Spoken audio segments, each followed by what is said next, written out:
Baik, bismillahirrahmanirrahim. Assalamualaikum warahmatullahi wabarakatuh. Waalaikumsalam warahmatullahi wabarakatuh. Alhamdulillah, salatu wassalamu ala rasulillah. Nabi Mustafa Muhammad ibn Abdillah, asyhadu an la ilaha illallah, wa asyhadu anna Muhammadan abduhu wa rasuluhu. Allahumma salli ala Sayyidina Muhammad wa ala ali Sayyidina Muhammad. Allahumma la ilma lana illa ma 'allamtana innaka antal alimul hakim wa la fahma lana illa ma fahmtana innaka antal jawadul karim wa la hawla wa la quwwata illa billahil aliyyil azim. Allahumma inna nas'aluka ilman nafi'ah wa rizqan thayyibah wa amalan mutaqabbala. Allahumma inna na'udzubika min ilmin la yanfa' wa qalbin la yakhsha' wa amalin la yurfa' wa du'ain la yusma'. Allahumma akhrijna min dhulumatil wahm wa akrimna bi nuril fahm wa ftah alaina bi ma'rifatil ilm wa anshur alaina rahmatak wa dzakirna ma nusina ya rahmin walhamdulillah. Kita lanjutkan lagi pengajian kita di kitab Safinatun Najah ini di pembahasan niat sholat. Niat sholat yang kemarin sudah kita ketahui bahwasannya dia merupakan bagian dari rukun.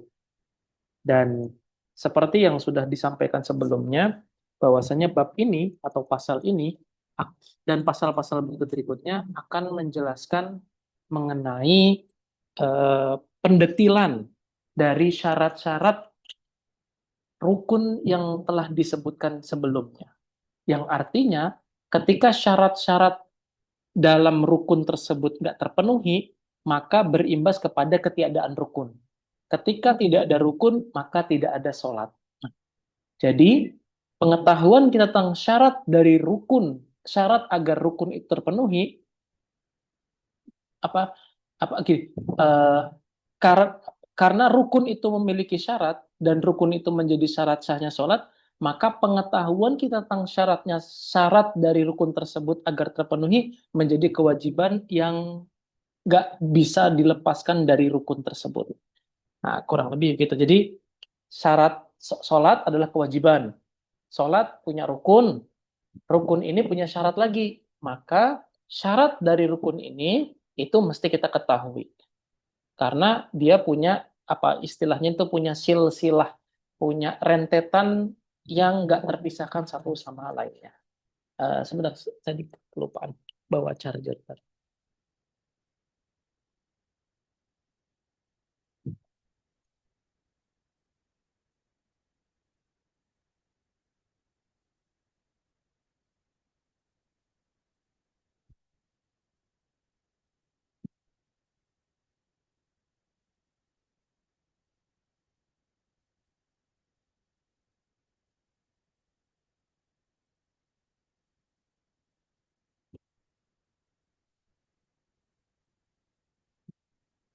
Kemarin kita sudah menyebutkan bahwasannya salah satu atau nomor satu, rukun nomor satu dalam sholat adalah niat. Maka dalam hal ini niat itu mesti ada syaratnya, mesti ada ketentuan-ketentuan yang berlaku ketika kita meniatkan sholat. Apa aja itu? Berikut adalah penjelasannya.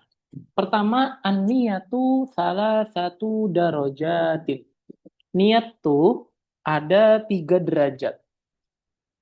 Derajat apa namanya dalam hal ini maksudnya adalah setiap sholat itu punya ketentuannya masing-masing. Ada yang dia itu fardun, ada yang dia itu sunnah, ada yang dia itu apa hanya nafilah saja, nafilah mutlak saja. Jadi kurang lebih sholat itu dalam apa ya dalam di dalam kamusnya umat Muslim itu ada yang disebut sebagai namanya sholat itu ada 2 macam lah bisa dikatakan. Sholat itu ada 2 macam. Pertama itu adalah sholat yang dia itu fardu. Yang kedua ada yang sholat dia itu adalah sholat yang mandub atau sunnah.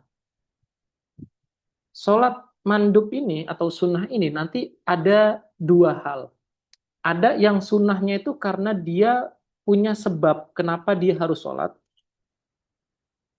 Yang kedua, bahasa bahasa dalam fikihnya tuh ada sunnah muqayyad, ya, ada namanya sunnah sunnah muqayyad. Istilah fikihnya tuh namanya sunnah muqayyad. Ada yang dia itu mutlak. Ini sunnah lah ya lebih tepatnya ya. Kita katakan ini sunnah lah. Jadi sunnah atau sunnah ini dikatakan bahwasannya dia derajatnya itu lebih rendah, derajatnya lebih rendah daripada sholat fardu. Nah, sholat muqayyad ini nanti dibagi menjadi dua. Ada yang dia itu terikat dengan waktu. Tunggu sebentar, tunggu sebentar. Tunggu sebentar, Pak ya.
Kita lanjutkan lagi.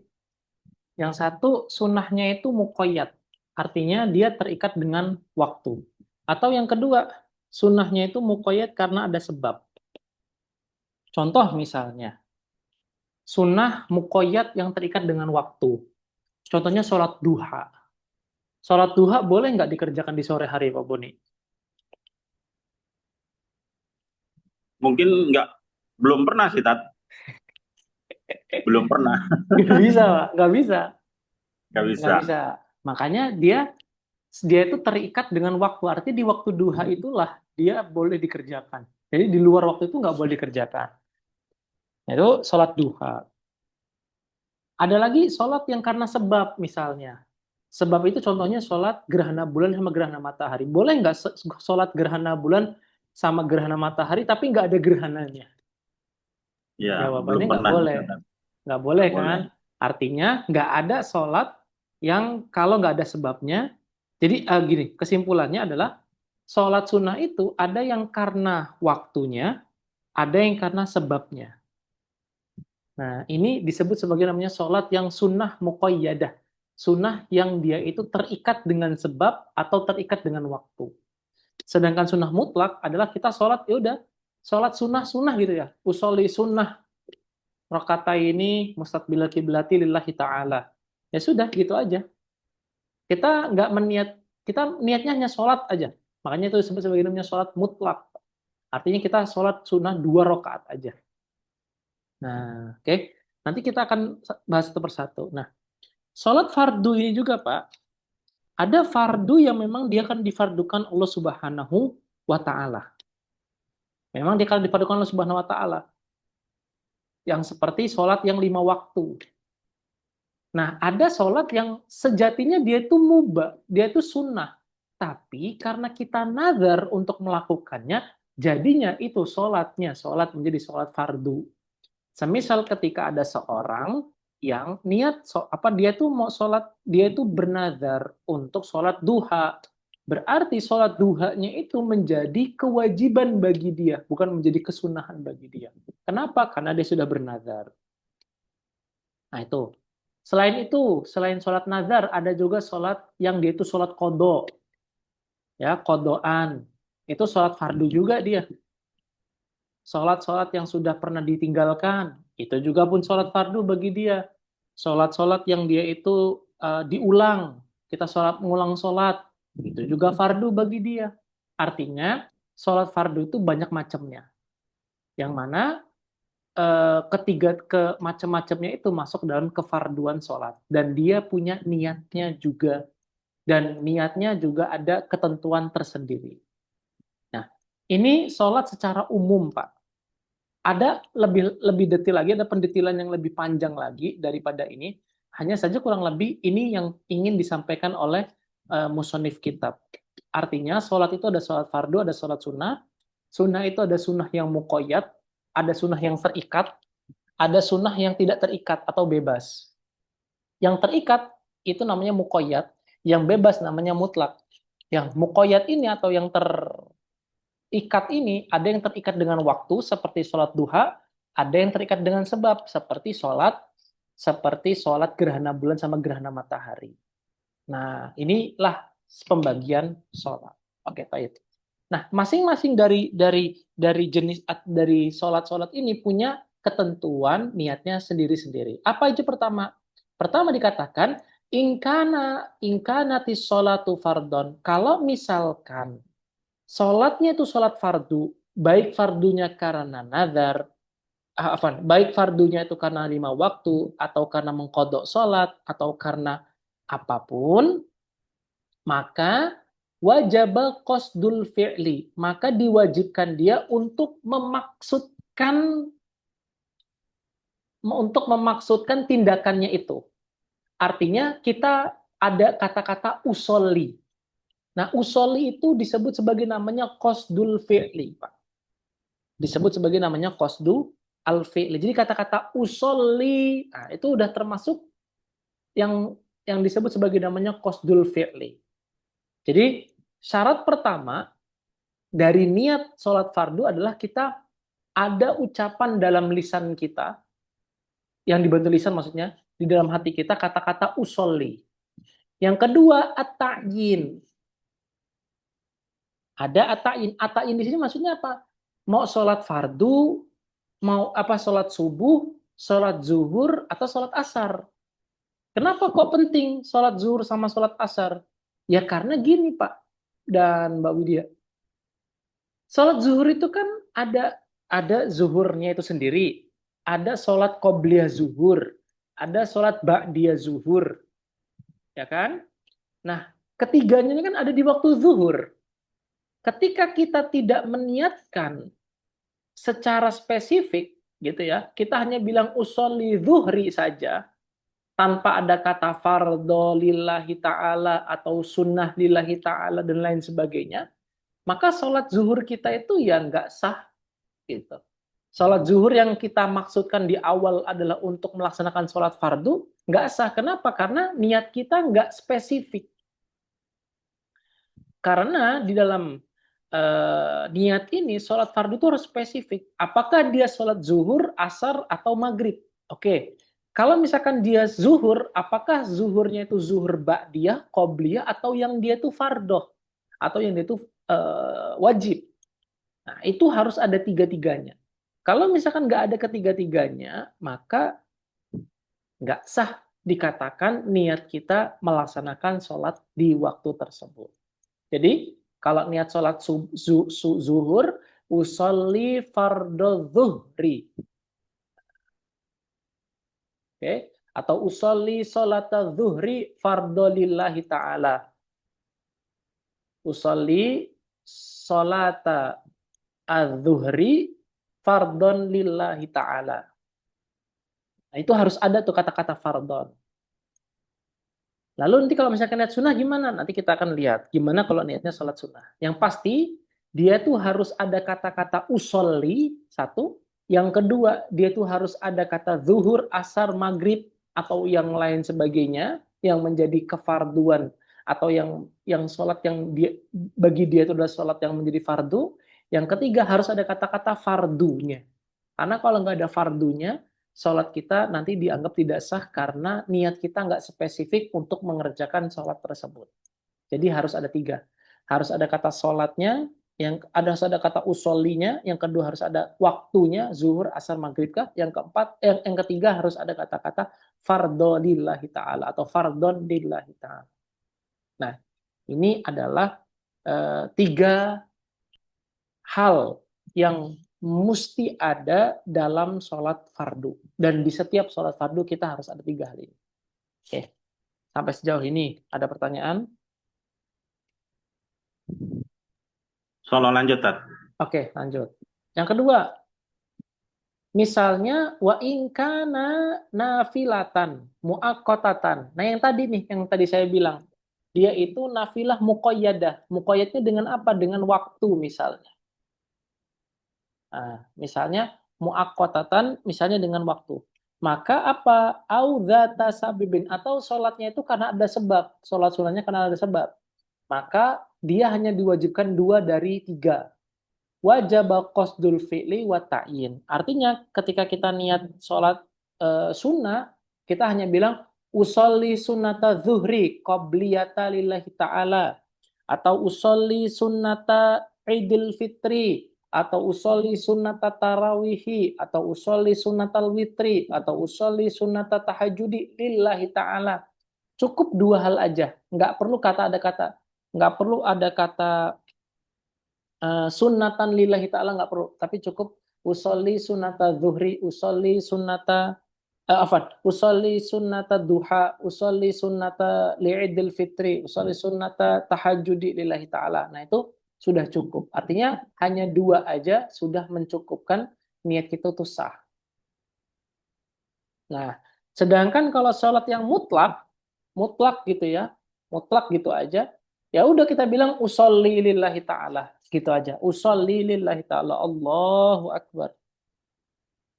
Nah, ini disebut sebagai namanya sholat sunnah yang mutlak. Gitu. Baik, sampai di sini. Ada pertanyaan? Cukup ya? Oke. Kalau yang Hmm. kalau yang mutlak itu seperti apa contohnya, Tat? Mutlak itu gini, Pak. Misalnya, Bapak ya pengen sholat aja gitu. Pengen sholat aja, bisa. Atau juga gini, artinya juga nih. Artinya gini, misal, Bapak tahu sholat sunnah wudhu, Belum pernah ngelak. Oh iya iya, pernah pernah. tapi tahu kan, Tahu tahu. oke, sholat tahiyatul masjid, Iya iya, sering. sholat istikharah, misalnya, pernah dengar kan? Ya, Mm-mm. pernah pernah. Sholat sehabis safar, Karena belum pernah. tapi tahu, Tahu tahu. sholat karena ada hajat, Ya ya. sholat karena ya karena belum pernah ini ini mungkin belum pernah, jarang didengar sih, sholat di mana bumi tersebut belum pernah ada yang sholat di situ. Misalnya ada di negeri Vatikan, misalnya sholat di negeri Vatikan, dan di negeri Vatikan itu belum pernah ada yang sholat. Nah kita sholat di situ. Nah itu adalah sholat-sholat yang bahasanya itu ya, itu disebut sebagai namanya nafilah mutlak, itu kayak gitu.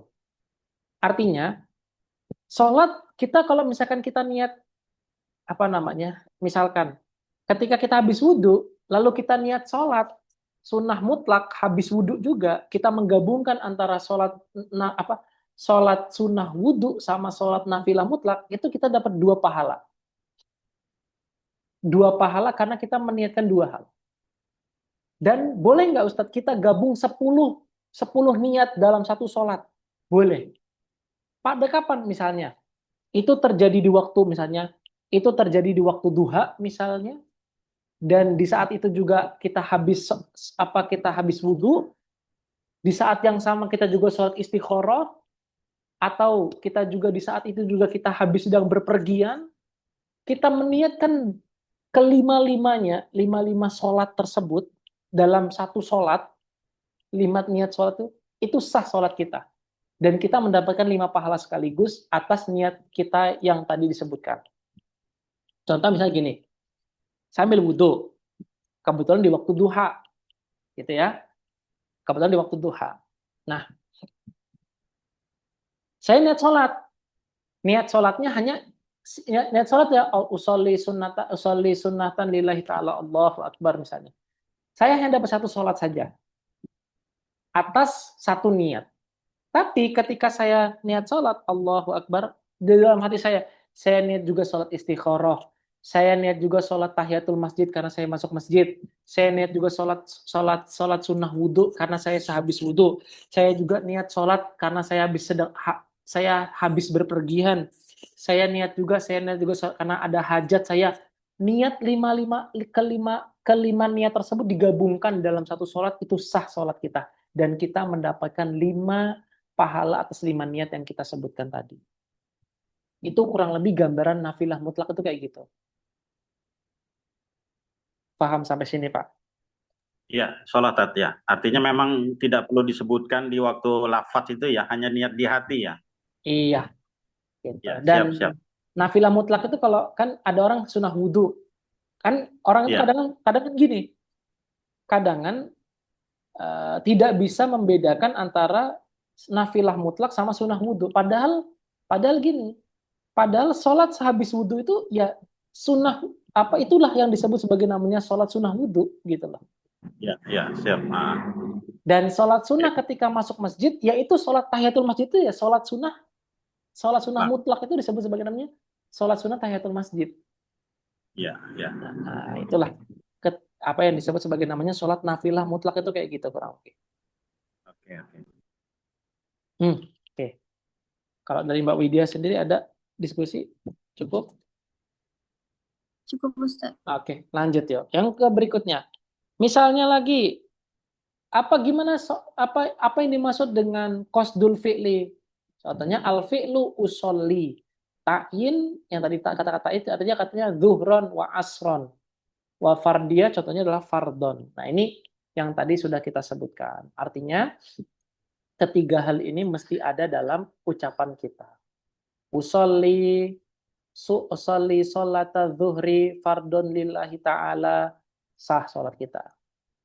Usolli sunnatal idil fitri lillahi ta'ala, sah sholat kita. Usolli sunnatal mutlak, usolli lillahi ta'ala, sah sholat kita. Dan tadi nafilah mutlak kita bisa menggabungkan 5 niat dalam satu sholat sekaligus.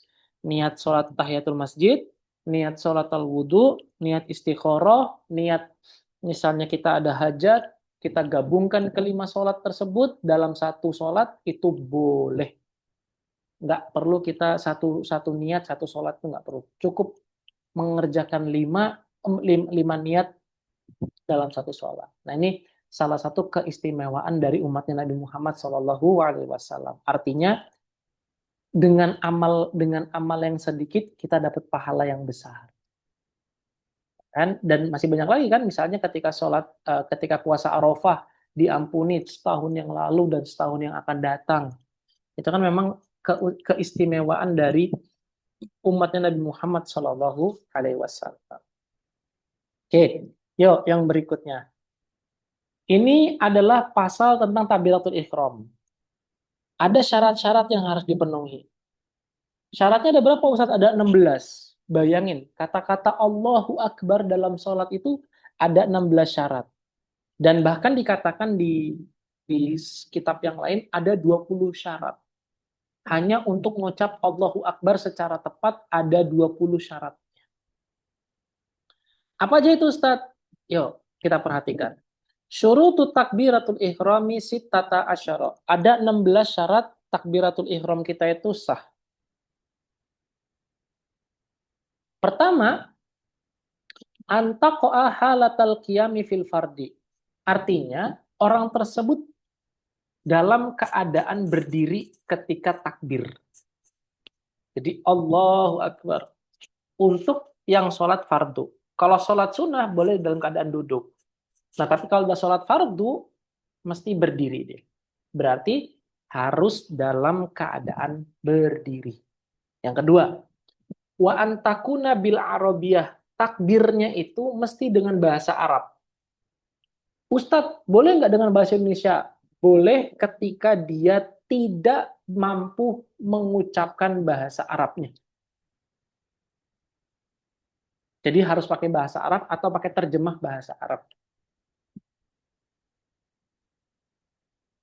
Gitu ya.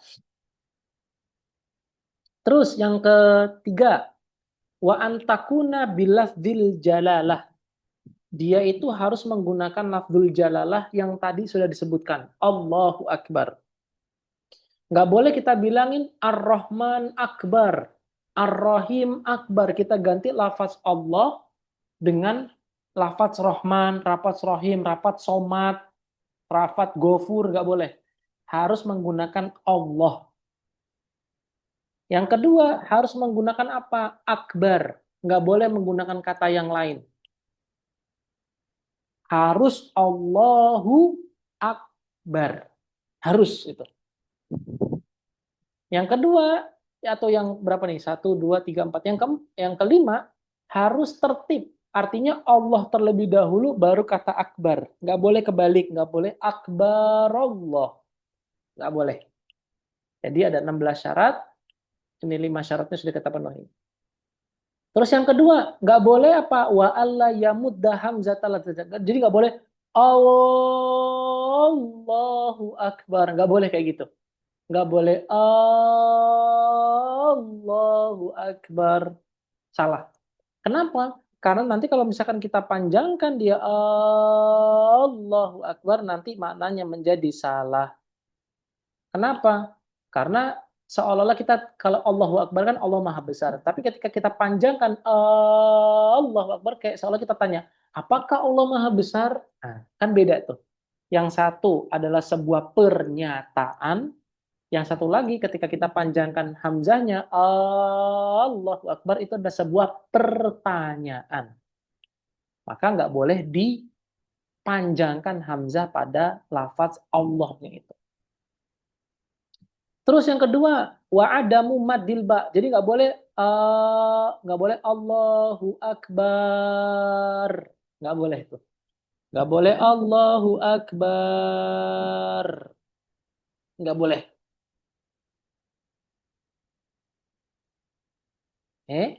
Karena beda artinya akbar dengan akbar.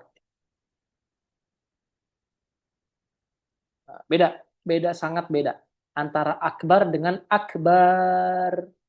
Jadi harus Allahu Akbar.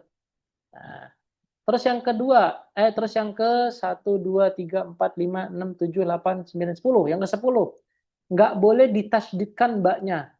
Nggak boleh kita bilang Allahu Akbar. Allahu Akbar. Kita tasydidkan mbaknya. Nggak boleh. Ya, nggak boleh kita tasydidkan mbaknya. Terus yang berikutnya, wa alla yazida wawun sakinah au mutaharikan baina kalimat ini. Jadi nggak boleh kita bilang Allahu Akbar. Nggak boleh itu. Nggak boleh kita katakan Allahu Akbar. Salah. Oke. Terus yang berikutnya, wa alla yazida waw qabla jalalah. Jadi nggak boleh kita bilang wallahu akbar. Kita tambahin waw. Nggak. Harus pakai Allahu akbar. Allahu akbar. Nggak boleh kita bilang apa? Wallahu akbar. Nggak boleh. Terus yang berikutnya, wa alla yaqifa baina kalimatainil takbir waqfatan tawilatan wala qasirah. Nggak boleh juga kita bilang gini, Allah Akbar. Nggak boleh.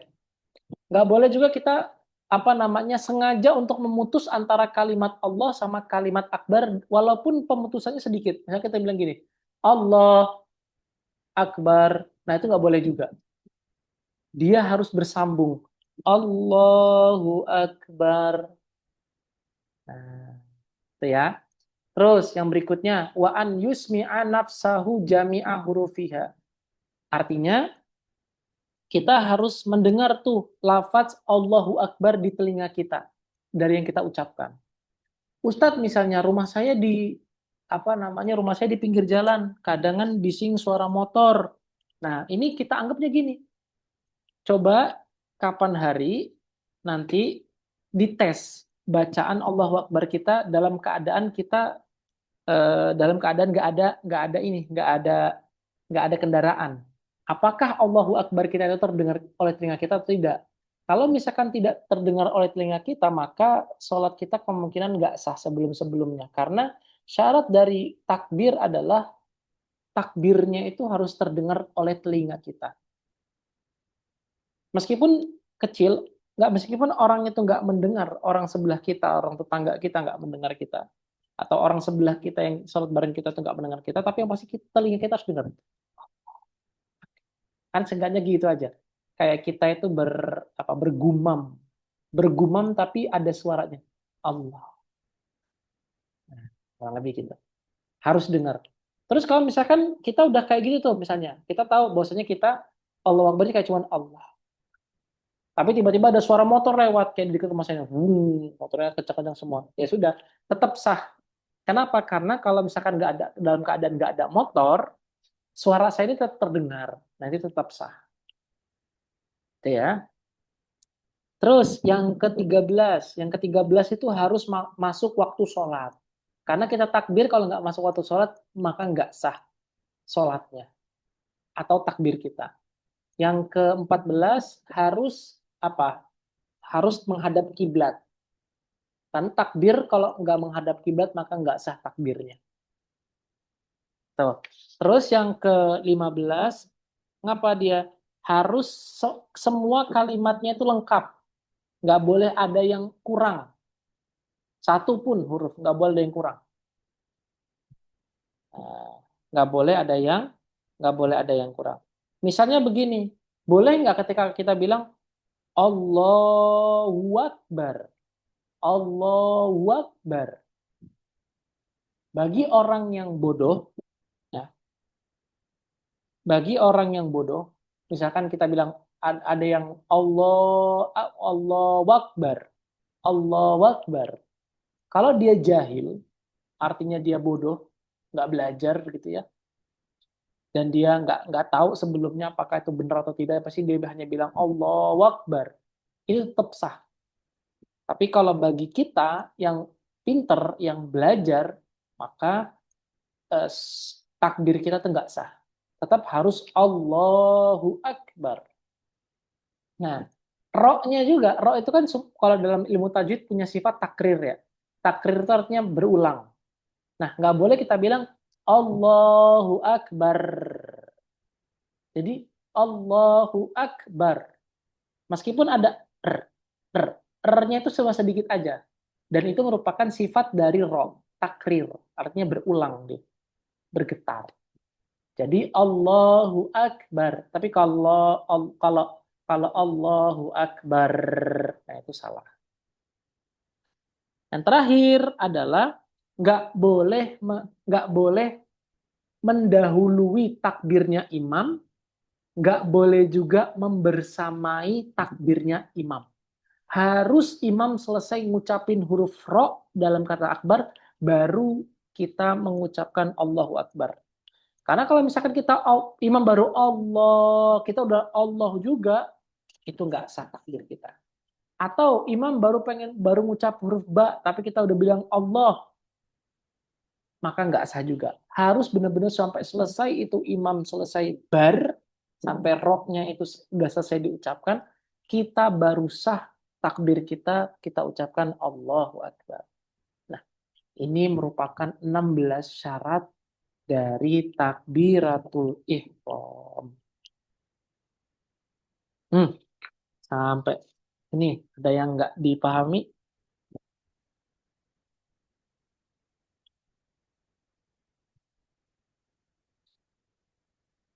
Cukup ya? Ini Tat, Ah, di poin 14 tadi Tat. 14 itu berarti yang dia harus menghadap kiblat.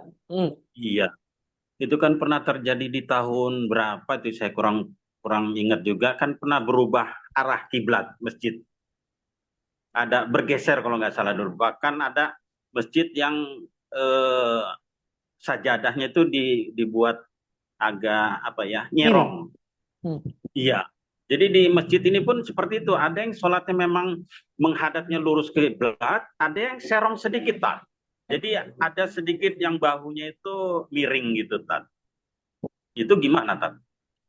Ada di masjid sini Tat. Iya, jangankan di masjid situ, Pak, di Masjid Kairo juga pun ada, Pak. Nah, itu gimana? Artinya kan kayak kayak artinya kayak ada dua kiblat gitu Tat. Oh iya, ya, oke, oke, oke. Pertama gini, Pak. Pertama, kiblat itu kan jatuhnya adalah ranah ranah yang harus diijtihadi, yang harus diusahakan tepat. Oke. Artinya ketika kita sudah yakin nih, pakai kompas juga pun sudah termasuk kompas ataupun di HP. HP itu ada namanya keyboard finder namanya, Pak. Aplikasi HP itu ada keyboard finder. Jadi dia ketika itu kita lihat arah aja set ngepasin sampai dan itu bisa dikatakan sebagai penunjuk arah kiblat. Baik. Terus berikutnya, kalau misalkan terjadi perbedaan gitu ya, maka ini memang sebenarnya tugasnya dari takmir masjid untuk menertibkan secara apa ya, secara ya tepat lah mana yang dia itu benar-benar menjadi arah kiblat dan dia juga ya tetap harus update gitu dalam masalah hal ini ketika memang ada pengumuman atau ada hal-hal yang bisa merubah arah kiblat. Nah, lagi-lagi ini kembali kepada ketertiban dari takmir masjid. Jadi harus benar-benar rapi. Terus kalau misalkan pertanyaannya begini, pertanyaan lanjutannya, Ustadz kalau misalkan imam ngadep ke kanan, agak nyerong dikit, si makmum lurus. Nah itu gimana? Mungkin di tempat Pak Boni seperti itu kan, imam agak nyerong ke kanan Iya dikit. benar Tat. Ya. Sementara makmum karena ngikutin arah sejadah ya lurus-lurus aja gitu. Nah, ini saya juga masih masih mencari tahu sih Pak. Apakah yang dihitung itu apakah kiblatnya imam atau kiblatnya makmum? Namun untuk sementara ini, kalau kita menghukumi secara gola batu zon kita, menghukumi gola batu zon kita, ya kita tetap dianggap orang yang menghadap kiblat. Kalau kita mengambil dari gola batu zon kita, apa sangkaan terpaling besar kita, ya kita tetap menghadap kiblat. Gitu. Cuman masalahnya nanti kan apakah sah gitu loh. Ketika si imam itu agak nyerong dikit, sementara si makmum karena ngikutin arah sejadah, akhirnya dia lurus. Itu mungkin nanti perlu ada ini kali Pak, ada tambahan atau ada penjelasan lebih detail lagi dari para fuqaha. Mungkin itu dulu Oke, Tat. yang bisa saya Siap, sampaikan. siap. Oke. Ada lagi nggak? Kalau di Indonesia tuh ada Allahu Akbar juga jangan. Tapi sebenarnya itu ya mungkin orang yang nggak belajar kan saja. Orang yang nggak belajar. Jadi Allahu Akbar itu benar-benar harus yang sempurna. Nah, permasalahannya di kita itu gini sih, Pak Boni, Pak Widya. Kadang kan yang jadi taman masjid itu orang-orang yang sudah tua kadang. Yang padahal perusahaannya sudah nggak membutuhkannya lagi gitu. Apalah Ya, lagi ini masjid gitu. Bener ya Pak Boni ya? ya Pak. Ya Tat, benar, benar. Padahal kan harusnya, idealnya itu kan namanya pengurus itu ya yang dia itu masih sehat walafiat badannya gitu. Ini urusan dunia aja ada klasifikasinya, umurnya harus sekian. Apalagi urusannya sama Allah. Nah, masalahnya di kita itu marbot masjid, takmir masjid itu pasti yang tua-tua. Pada akhirnya kan nggak difungsikan dengan maksimal gitu si masjid itu. Harusnya masih itu kaya dengan majelis taklim, bisa untuk apa ya, dalam tanda kutip, bisa untuk tempat musyawarahnya para warga, bisa tempat kumpul dan rembukannya warga, bisa untuk menentukan pengumuman, nggak cuma pengumuman kelahiran, tapi juga nggak cuma pengumuman kematian, tapi juga pengumuman kelahiran. Hal-hal yang sifatnya kemasyarakatan bisa dilakukan di masjid. Itu kalau dilakukan sama orang tua ataupun pengurus masjidnya orang tua, ya paling udahlah, nggak usah banyakkan ini aja, cukup sholat aja. Ya pada akhirnya masjid itu nggak difungsikan dengan maksimal, gitu. Dan ini terjadi di negeri kita.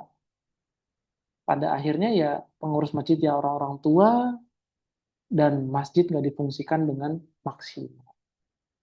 Yang padahal kalau secara logika kita manusia, perusahaan aja sudah nggak make, ibaratnya dunia aja udah nggak make tenaganya si bapak itu gitu loh. Lah ini urusannya dengan akhirat yang lebih besar daripada urusan dunia. Lah kok masih dipekerjakan gitu kan, aneh gitu loh. Ini yang mungkin harus kita ubah dari persepsi masyarakat tentang takmir masjidnya. Harusnya yang masih seger buger gitu. Yang masih kuat tenaganya, yang masih sehat apa namanya, jalan pikirnya. Sehat itu dalam artian masih dipajak bisa untuk rembukan, untuk ngobrol, untuk diskusi dan lain-lain. Nah, harusnya yang kayak gitu. Tapi di tempat kita malah enggak. Ya, ya sudah lah. Nah, oke.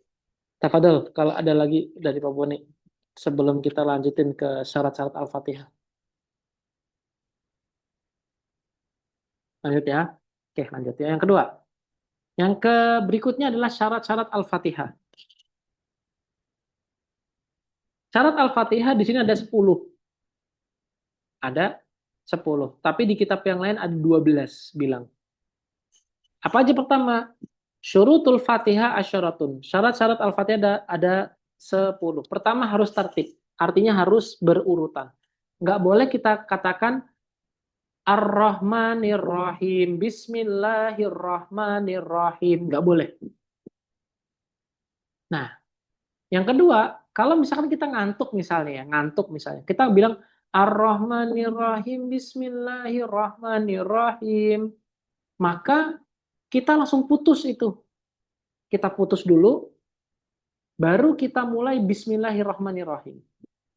Karena kalau kita nggak ada niat untuk mutus kata Ar-Rahmanirrahim, Bismillahirrahmanirrahim, jadi seolah-olah kata Bismillah itu merupakan rangkaian dari kata Ar-Rahmanirrahim. Yang tepat adalah ketika kita salah, Ar-Rahmanirrahim, iyyaka na'budu wa iyyaka nasta'in, maka kita ngulang dulu. Dari Ar-Rahmanirrahim, Maliki Yaumiddin, kita putus dulu dari kalimat sebelumnya, dari ucapan sebelumnya, baru kita lanjutkan yang tadi kita agak kelompat tadi itu. Jadi, Bismillahirrahmanirrahim, Alhamdulillahirabbil alamin, Ar-Rahmanirrahim, Maliki Yaumiddin, misalnya. Terus kita lompat misalnya, Siratal ladzina an'amta alaihim. Nah, itu kita putus dulu. Oh, kok saya loncat? Kita niat putus dulu, baru kita sambung lagi. Iyyaka na'budu wa iyyaka nasta'in, ihdinas siratal mustaqim, siratal ladzina an'amta alaihim ghairil maghdubi alaihim waladdallin. Amin misalnya. Karena kalau kita nggak ada niat mutus, seolah-olah ayat tadi itu merupakan bagian dari ayat sebelumnya. Dan itu tidak sah. Karena apa? Karena Al-Quranul Karim itu datang dengan serangkaian gitu. Jadi nggak boleh nggak tertib. Nah, yang kedua, Al-Fatihah juga itu nggak boleh nggak pakai bahasa Arab. Harus pakai bahasa Arab. Harus pakai bahasa Arab. Ya. Dan kemarin kita sebutin kalau misalkan nggak hafal Al-Quran, makanya doa atau zikir juga bisa. Yang penting harus dalam hal ini ketika dalam Al-Fatihah harus tertib dia. Itu ya. Terus berikutnya, nggak boleh juga kita niatkan bacaan Al-Fatihah itu misalnya untuk ngirim doa untuk misalnya orang-orang tua yang sudah wafat, atau untuk ulama-ulama, itu nggak boleh. Kita niatkan Al-Fatihah kita untuk wali misalnya, atau untuk siapa gitu. Nggak boleh. Tapi kalau misalkan kita niat Al-Fatihah kita untuk mengirimkan doa, sekaligus untuk sholat, maka kita sah salat Al-Fatihah kita tersebut.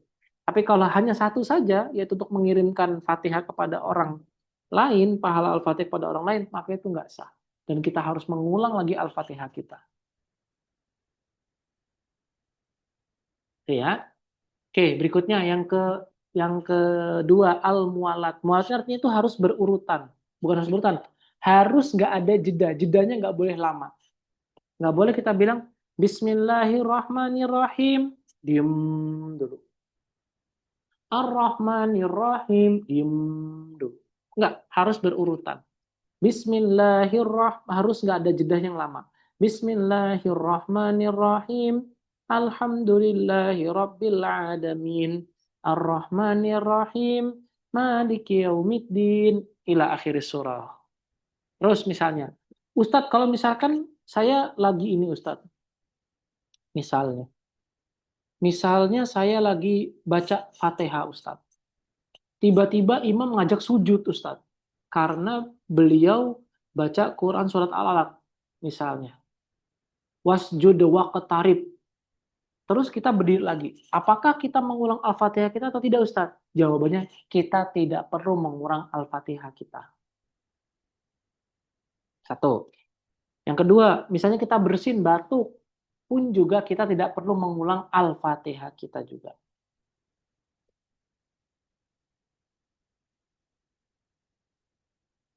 Itu ya. Misalnya lagi, ketika misalnya imam baca surat Al-Kafirun, Qul ya ayyuhal kafirun la a'budu ma ta'budun wala antum a'biduna ma a'bud wala ana a'bidu ma abatum wala antum a'biduna ma a'bud wala ana a'bidu ma abatum wala antum a'biduna ma a'bud. Nah, tiba-tiba Pak Boni padahal masih baca iya kana a'budu wa iyyaka nasta'in, langsung benerin tuh imam tersebut, maka negurnya Pak Boni kepada imam tersebut itu nggak menggugurkan rangkaian Al-Fatihah Pak Boni. Artinya Pak Boni boleh langsung iyyaka na'budu wa iyyaka nasta'in ihdinas siratal mustaqim. Langsung melanjutkan dan langsung melengkapi Al-Fatihahnya. Dan jeda Pak Boni untuk membenarkan imam itu nggak menjadi masalah. Itu ya.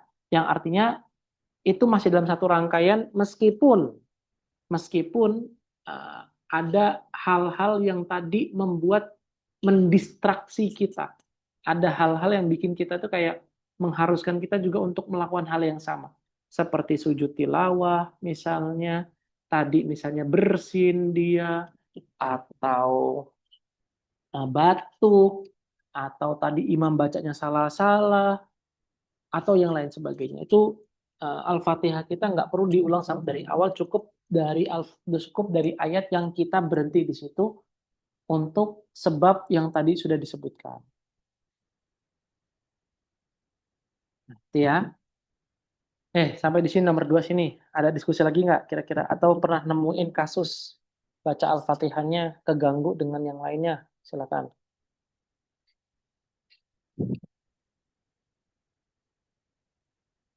Nggak ya? Berikutnya.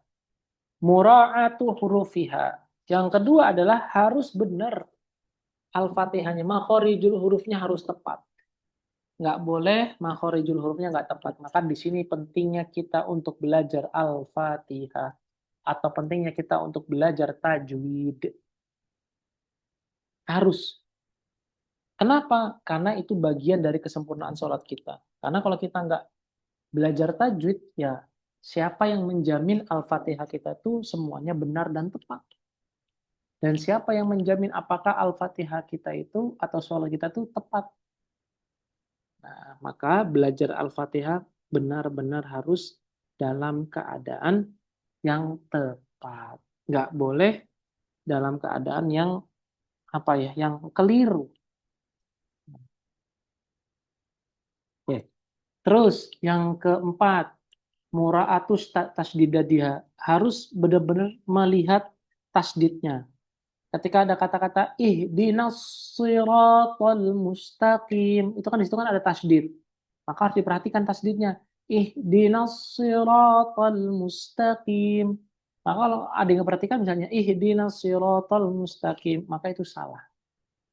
Tasdidnya harus diperhatikan. Itu ya.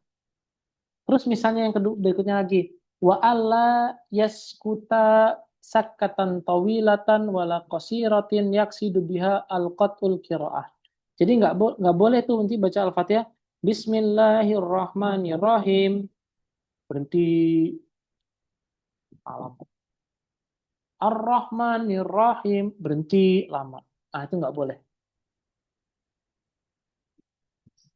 Ya. Yang keenam, harus membaca Al-Fatihah lengkap selengkap-lengkapnya. Lengkap selengkap-lengkapnya. Nggak boleh ada yang kurang. Saya disebutin. Nah, oke. Cukup. Terus yang berikutnya, nggak boleh ada lahan. Nggak boleh ada kesalahan yang itu bisa mengubah makna. Misalnya kalimat an'amta alaihim. An'amta alaihim. Tapi ada yang bilang anta bi alaihim. Atau an'amtu. Nah, itu salah. Kalau seperti itu, nggak boleh. Atau kalimat mustaqim diganti mustaqin. Juga salah. Nggak boleh ada lahan, nggak boleh ada kesalahan. Terus yang berikutnya, syarat yang berikutnya adalah harus dalam keadaan berdiri. Terus yang syarat berikutnya harus kita dengar Al-Fatihah kita tersebut. Terus yang terakhir, nggak boleh ada lafaz selain lafaz Al-Fatihah. Misalnya, Bismillahirrahmanirrahim, Alhamdulillahirrabbilalamin. Terus kita bilang, kum ila sholah. Nah itu harus kita ulang Al-Fatihah kita. Tapi kalau misalkan kita tuh lupa atau nggak sadar gitu ya, maka itu nggak menjadi masalah. Nggak menjadi masalah. Al-Fatihah kita tuh ada kalimat-kalimat yang apa ya? Ada kalimat-kalimat yang ajnabi bahasanya, selain dari Al-Fatihah itu nggak bermasalah. Karena kita lupa atau dalam keadaan kita nggak tahu kalau itu kita ucapkan kalimat ajnabi, nggak sadar kita. Ini adalah 10 syarat dalam Al-Fatihah kita. Oke, tafadhol kalau ada diskusi, kalau ada pertanyaan, silahkan.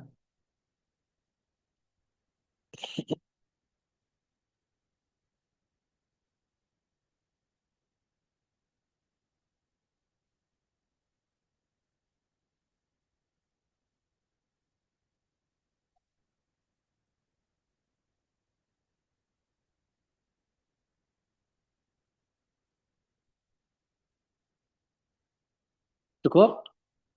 Oke, kalau cukup, alhamdulillah kita sudah selesai bab tentang syarat dari Fatihah dan juga syarat dari takbiratul ihram. Insya Allah kita besok akan lanjutkan lagi di pembahasan kita tentang tasdid dari Al-Fatihah beserta di mana saja kita mengangkat kedua tangan dalam sholat. Nah, itu aja dari saya. Barakallahu walakum. Kurang lebihnya mohon maaf dan kalau bisa mohon ampun. Akhirul kalam, kita tutup dengan ucapan hamdalah. Alhamdulillahirabbil alamin dan doa kafatul majelis subhanakallahumma bihamdika asyhadu an la ilaha illa anta nastaghfiruka wa natubu ilaik. Wassallallahu ala sayyidina Muhammad wa ala ali sayyidina Muhammad. Wassalamualaikum warahmatullahi wabarakatuh. Waalaikumsalam warahmatullahi wabarakatuh.